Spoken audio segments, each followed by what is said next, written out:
I speak the truth. The truth. I say what I want to say.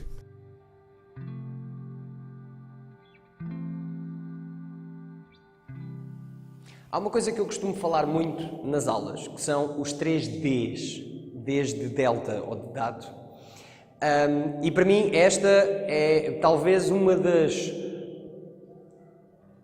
aquilo que eu posso partilhar com qualquer pessoa que, a meu ver, tem mais valor. Por muita técnica, por muitos exercícios, por muitas coisas que eu possa passar à pessoa, eu penso que os 3 Ds é talvez aquela que seja mais forte e aquela que realmente é o grande cerne da segurança pessoal. E aqui estou a falar de segurança pessoal e não de defesa pessoal. E eu já explico a diferença. Portanto, a diferença entre a segurança pessoal e a defesa pessoal, eu não te vou dizer já porque senão eu estrago os 3 Ds. Portanto, eu vou-te explicar o que é que são os 3 Ds. Então, os 3 Ds são... primeiro D, detecção. Segundo D, de escalação. E o terceiro D, defesa. Agora vamos ver estas 3 coisas e como elas funcionam. Portanto, detecção. Esta é a parte mais importante. Como se costuma dizer, a melhor defesa para um murro ou um pontapé é não estar lá. Portanto, a melhor defesa contra uma possível agressão é não estar lá. Como é que nós fazemos isso? Detectando o que é que se está a passar à nossa volta. E hoje em dia, curiosamente, é um flagelo esta situação, porque cada vez mais as pessoas estão distraídas, estão completamente absorvidas no seu próprio mundo, ou é com o smartphone a jogar, ou mandar mensagens, ou no Facebook, ou seja o que for, ou é com os escutadores, e voltaram outra vez aqueles escutadores enormes que antigamente ninguém utilizava aquilo a não ser o pessoal da rádio ou os DJs, não é? Em que basicamente tu estás completamente absorto e só ouves música, quase que não ouves mais nada à tua volta. Ou então correr com óculos super escuros e com os fones nos ouvidos. Tudo isso diminui a nossa capacidade para avaliar o que nos rodeia. Ou seja, óculos demasiado escuros limita-nos a visão. Os auscultadores nos ouvidos com música a altos berros, não conseguimos utilizar a audição para ouvir possíveis ruídos que nos possam salvar de alguma situação. Por vezes utilizamos roupa que é completamente restritiva, só porque fica bem, certo? E depois, se nós pensarmos, ok, então se te acontecesse alguma coisa, como é que tu, nesse vestido ou nesse fato, ou seja o que for, como é que tu te safas? Uma coisa é nós termos que utilizar para o nosso trabalho, e aí não há volta a dar, e aí temos que ter noção qual é a restrição que nós temos. Mas, por vezes eu vejo situações de pessoal a sair à rua, e eu ponho-me a olhar e penso, pá, se acontecesse alguma coisa àquele jovem ou àquela jovem, como é que eles se iam safar? Mas pronto. Portanto, detecção. Detectar o que é que se passa. E aqui eu não estou a falar só de uma possível agressão física. Estamos a falar, por exemplo, de evitar um possível acidente. Ok? Detectar que há um carro que vai passar um vermelho ou não parou num stop e nós conseguimos travar o nosso carro a tempo e evitar um acidente. Ok? A mesma coisa ir atravessar uma estrada e perceber que há um dos condutores vem completamente distraído porque se calhar tem uma criança atrás e que está a distraí-lo, ou às vezes vai ao telemóvel, certo? E não vai conseguir travar a tempo. Portanto, tudo isto, ou por exemplo, ver uma pequena faísca ou uma fagulha, ou seja o que for, e prevenir um incêndio. Portanto, tudo isto é importante. A detecção de uma possível situação de perigo é o primeiro passo e é isto que nós deveríamos focar, certo? Por vezes as pessoas dizem, mas isso é quase chegar ao extremo da paranoia. Mais vale ser paranoico durante uns segundos e sair ileso para casa do que não ser paranoico e depois, quem sabe, ir para o hospital ou algo pior. Portanto, detecção acima de tudo, estar ao corrente daquilo que se passa à volta. É claro que nas nossas aulas nós fazemos exercícios engraçados com isso, não é? Em que, por exemplo, estão combate 1 contra 1 e eu ando pela sala de vez em quando com uma luva de boxe escondida e de vez em quando tento atacar um deles.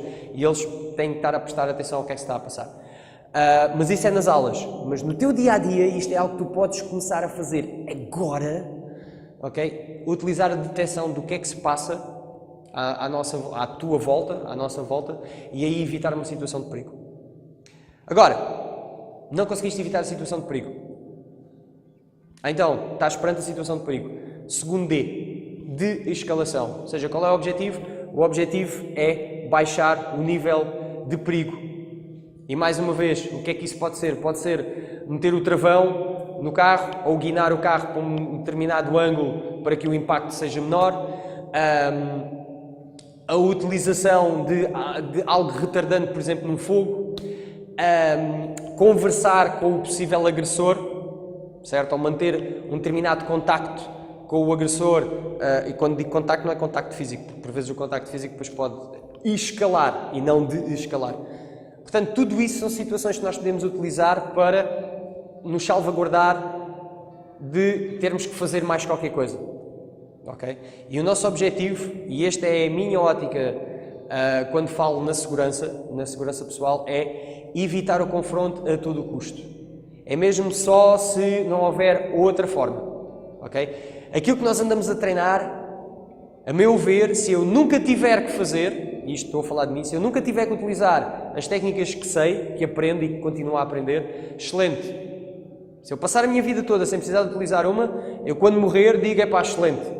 Fui o melhor praticante de artes marciais do mundo, porque nunca precisei de utilizar a técnica, porque fiz tudo antes para nunca ter que a utilizar. Ok? Outra coisa é competir. Pronto, isso já fiz, já tive que utilizar as técnicas da competição, como é óbvio, mas isso é outra história. Portanto, detecção do que está à nossa volta e evitar situações de perigo. Perante uma situação de perigo, tentar desescalar o máximo possível essa situação. Terceiro e último, defesa. Então aí sim, se não há volta a dar, então aí temos que nos defender. A nós e a outras pessoas também, se for possível. E é aqui que vem a diferença entre a segurança pessoal e a defesa pessoal. A defesa pessoal normalmente só se preocupa com o último D. Sim, fala-se, e tal, é preciso ter atenção ao que se passa à nossa volta, ter atenção como temos a carteira, como entramos dentro dos transportes públicos, como nos sentamos, etc. Isso. Só que muitas vezes é blá, blá, blá, blá, blá e não se faz nada. Ok? É importante todos os dias e ser algo que seja intuitivo, nós passarmos todos os dias às pessoas que vêm ter connosco. E é isso que eu estou a passar neste vídeo. Portanto, pensar sempre, detecção e desescalação vão-te livrar à vontade de 70% de todas as situações perigosas que possas encontrar. E aqui já nem estou a falar sequer da defesa pessoal, ou seja, de uma possível agressão, de tudo. De um possível acidente, de um possível incêndio, de tudo. Ok? E o do último D, aquele que, a meu ver, nós nunca deveríamos de chegar, de entrar lá. Então aí sim, é se não tiver volta a dar, defesa e ser o mais rápido possível. Ou seja, ser mesmo defesa e não uma luta, porque aí já é outra história. Okay? Depois se outra pessoa tem mais técnica que nós, tem mais resistência, tem mais estratégia do que nós, então aí vamos nos colocar numa situação bem mais perigosa. Okay? Portanto, estes são os 3 Ds. Este eu diria que é a base, é de certa forma o segredo que estava escondido na nossa associação, em que nós falamos constantemente sobre isto. E agora eu passo a ti, ok? Espero que o utilizes pelo menos os 2 primeiros Ds. O terceiro D é aí que tu podes vir às aulas, seja connosco, seja com outras pessoas, e aí sim aprendas, porque não só vais aprender técnicas, mas também a aprender a ter mais autoconfiança, e tudo isso vai-te ajudar, ok? A utilizares melhor os 2 primeiros Ds. Por isso, espero que tenhas gostado, partilha, comenta, a única coisa que peço é que seja respeitoso ou respeitosa, tá? Espero te ver no próximo vídeo. Muito obrigado.